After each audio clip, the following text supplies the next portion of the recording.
శ్రీ గణేశాయ నమః. ఓం శ్రీ వేదవ్యాసాయ నమః. ఓం నమో భగవతే వాసుదేవాయ. మహాభారత గ్రంథ పారాయణలో భాగంగా ఈరోజు మనము 374వ రోజుకి చేరుకున్నాము. ఈరోజు సాత్యకి దుశ్శాసన త్రిగర్త వీరులతో యుద్ధం చేయటం గురించి తెలుసుకుందాము. చాలా బాగుంటుంది, చివరి వరకు స్కిప్ చేయకుండా చూడండి. హరే కృష్ణ. శుక్ల అంబరధరం విష్ణుం శశివర్ణం చతుర్భుజం ప్రసన్నవదనం ధ్యాయేత్ సర్వవిఘ్నోపశాంతయే. నారాయణం నమస్కృత్య నరం చైవ నరోత్తమం దేవీం సరస్వతిం వ్యాసం తతో జయముధీరయేత్. హరే కృష్ణ. ఇక మనం పారాయణలోనికి వెళ్ళిపోదాము. సంజయుడు చెబుతున్నాడు, రాజా, దుశ్శాసనుడి రథము తన వద్దకు వచ్చి నిలువగానే ద్రోణాచార్యుల వారు అతనితోటి, దుశ్శాసన, ఈ రధికులు అందరూ ఎందుకు పారిపోతున్నారు? దుర్యోధన మహారాజు క్షేమమేనా? జయద్రథుడు ఇంకా బ్రతికే ఉన్నాడు కదా? నీవు రాజకుమారుడవు, రాజునకు తమ్ముడవు, పైగా యువరాజ్య పదవిని పొందినవాడవు. అలాంటి నువ్వు యుద్ధం నుండి ఎలా పారిపోతున్నావు? నీవు ఇంతకు ముందు ద్రౌపదితో జూదంతో మేము గెలుచుకున్న దాసీవి. నీవు ఇప్పుడు స్వేచ్ఛగా మా అన్న దుర్యోధన మహారాజు యొక్క వస్త్రాలు తెచ్చి ఇవ్వు. ఇప్పుడు నీకు ఎవడు భర్త లేడు, వీళ్ళంతా నూనె లేని నువ్వుల వలె సారహీనమైపోయారు అని అన్నావు కదా.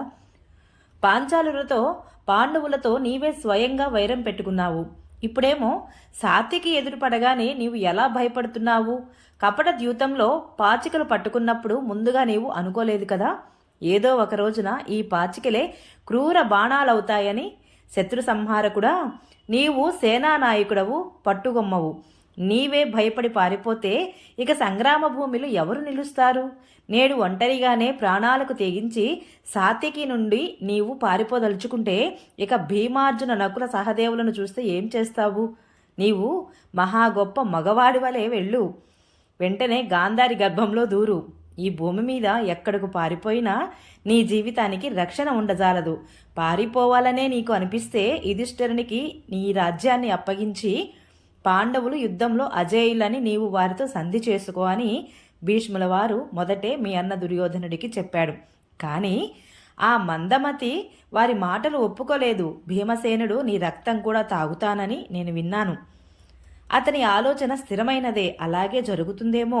పాండవులతో విరోధం పెట్టుకున్నప్పుడు భీమసేనుడి యొక్క పరాక్రమము నీవు ఎరుగవా? ఇప్పుడు రణరంగం విడిచి పారిపోతున్నావు. ఇప్పుడు సాత్యకి ఉన్న చోటికి నీ రథాన్ని త్వరగా తీసుకువెళ్ళు. లేకుంటే నీవు లేకపోవడం చేత ఈ సైన్యమంతా పారిపోతుంది. వెళ్ళు, యుద్ధంలో వీరుడైన సాత్యకితో తలపడు అన్నాడు. ఆచార్యుడు ఇలా అంటే దుశ్శాసనుడు మారు పలుకలేదు. అతడు ఈ మాటలన్నీ విని విననట్లుగా యుద్ధంలో వెన్ను చూపని యవనుల యొక్క భారీ సైన్యాన్ని తీసుకొని సాత్యకి వైపు బయలుదేరాడు. ఎంతో జాగ్రత్తగా అతనితో యుద్ధం చేయసాగాడు. ద్రోణాచార్యుడు కూడా క్రోధంతో మధ్యదారిలో పాంచాల పాండవ సేనల మీద విరుచుకుపడ్డారు. వందల మంది యోధులను యుద్ధభూమి నుండి తరిమి కొట్టాడు. ఆ సమయంలో ఆచార్యుడు తన పేరు చెప్పి మరీ పాండవ పాంచాల మత్స్య వీరులను ఘోరంగా సంహరించాడు. ఈ రీతిగా సైన్యాన్ని పరాజయం పాలు చేస్తూ ఉండగా అతని ఎదుటికి పాంచాల రాజకుమారుడు వీరకేతుడు వచ్చాడు. అతడు 5 వాడి బాణాలతో ద్రోణుడిని, ఒకదానితో ధ్వజాన్ని, 7తో అతని సారథిని తూట్లు పొడిచాడు. వేగవంతుడైన ఆ పాంచాల రాజకుమారుడిని ద్రోణుడు వశపరుచుకోలేకపోయాడు. అప్పుడు ఆశ్చర్యకరమైన విషయము, ద్రోణుడిని గమనానికి ఆటంకం కలగడంతో యుధిష్ఠిరునికి విజయం కోరుకునే పాంచాలుల మీద అతనిని నలువైపుల నుండి ముట్టడించారు. అందరూ కలిసి అతనిపై బాణాలు, తోమరాలు, రకరకాల అస్త్రశస్త్రాలను వర్షించసాగారు.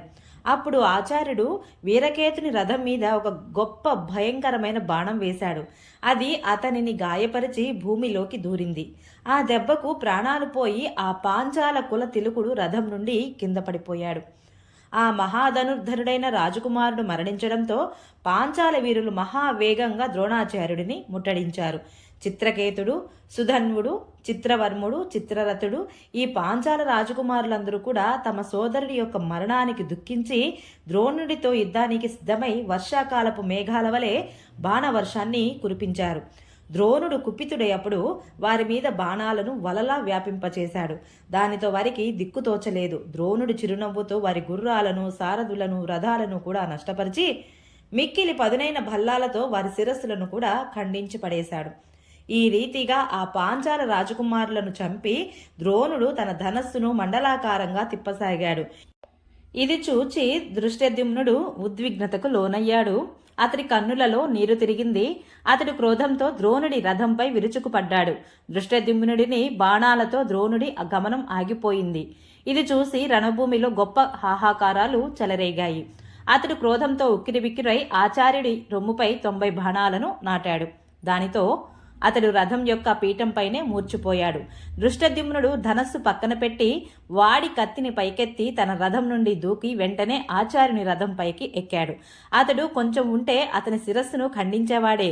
కాని ఆచార్యునికి స్పృహ వచ్చింది. దృష్టద్యుమ్నుడు తనను అంతం చేయడానికే వచ్చాడని చూసిన ద్రోణుడు దగ్గర నుండే అతనిని దెబ్బ కొట్టే విస్తమనే బాణాన్ని వేశాడు. ఆ బాణాలతో ఉత్సాహభంగం కాగా దృష్టద్యుమ్నుడు వెంటనే అతని రథం నుండి దూకి తన రథం ఎక్కేశాడు. ఇక అప్పుడు వారిద్దరూ కూడా పరస్పరం బాణాలతో తూట్లు పొడుచుకోసాగారు. వారిద్దరి ఆకాశాన్ని, దిక్కులను, భూమిని సంపూర్ణంగా బాణాలతో కప్పివేశారు వారిద్దరూ. వారి యుద్ధాన్ని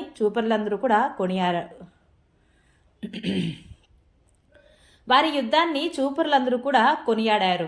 ద్రోణుడు దృష్టద్యుమ్నుడి యొక్క సారథి తలను తుంచాడు. అందువల్ల అతని గుర్రాలు రణభూమి నుండి తొలగిపోయాయి. ఇక ఆచార్యుడు సృంజయ పాంచాల వీరులతో యుద్ధం చేయసాగాడు. వారిని ఓడించి తిరిగి తన వ్యూహముఖానికి వచ్చి నిలుచున్నాడు. ఇటు దుశ్శాసనుడు వర్షిస్తున్న మేఘంలా బాణాలు కురిపిస్తూ సాత్యకి ఎదుటకు వచ్చాడు. అతడు రావడం చూసి సాత్యకి అతని వైపు దూసుకువచ్చి ఒక్కసారిగా అతనిని తన బాణాలతో కప్పివేశాడు. దుశ్శాసనుడు, అతని అనుచరులు అలా బాణాలతో కప్పబడి భయంతో సైనికుల ఎదుటనే రణభూమిని వీడి పారిపోయారు. దుశ్శాసనుడు 100 కొద్ది బాణాలతో తూట్లు పడడం చూసి దుర్యోధనుడు త్రిగర్త వీరులను సాత్యకి యొక్క రథం వైపుకు పంపాడు. 3000 మంది ఆ రధిక యోధులు యుద్ధానికి కృతనిశ్చయులై సాత్యకిని నలువైపుల నుండి రథపంక్తులతో ముట్టడించారు. కానీ సాత్యకి బాణాల జడివాన కురిపించి ఆ సైన్యంలో ముందు వరుసలో ఉన్న 500 మంది యోధులను క్షణంలో సంహరించేశాడు. ఇక మిగిలిన వారు ప్రాణాల మీది తీపితో ద్రోణాచార్యుడి రథం వైపుకు వెళ్లిపోయారు. ఈ రీతిగా త్రిగర్త వీరులను సంహరించి సాత్యకి మెల్లమెల్లగా అర్జునుడి రథం వైపుకు సాగిపోతున్నాడు. ఆ సమయంలో దుశ్శాసనుడు మళ్లీ అతనిపై 9 బాణాలను వేశాడు. సాత్యకి అతనిపై 5 బాణాలు వేసి అతని ధనస్సును ఖండించాడు. ఈ రీతిగా అందరినీ విస్మయపరిచి అతడు తిరిగి అర్జునుడి రథం వైపుకు సాగిపోయాడు. దీనితో దుశ్శాసనుడికి క్రోధం హెచ్చింది. అతడు సాత్యకి ప్రాణాలు హరించాలని అతనిపై ఒక లోహ శక్తిని ప్రయోగించాడు. కానీ సాత్యకి తన వాడి బాణాలతో దానిని 100 ముక్కలుగా చేసివేశాడు. దుశ్శాసనుడు ఇంకొక ధనస్సు తీసుకొని అతనిని బాణాలతో తూట్లు పొడిచి సింహంలా గర్జించాడు. సాత్యకి కోపం భగ్గుమంది.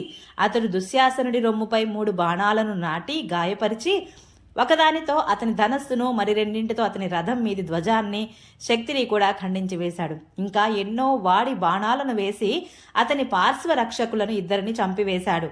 త్రిగర్త సేనాపతి అతనిని తన రథం ఎక్కించుకొని తీసుకుపోయాడు. సాత్యకి కొంతసేపు అతనినే వెన్నంటించాడు. కానీ అతనికి భీమసేనుడి ప్రతిజ్ఞ గుర్తుకు వచ్చి అతనిని చంపలేదు. రాజా, భీమసేనుడు మీ సభలోనే పుత్రులందరినీ చంపుతానని ప్రతిజ్ఞ చేశాడు. అందుకని సాత్యకి దుశ్శాసనుడిని చంపలేదు.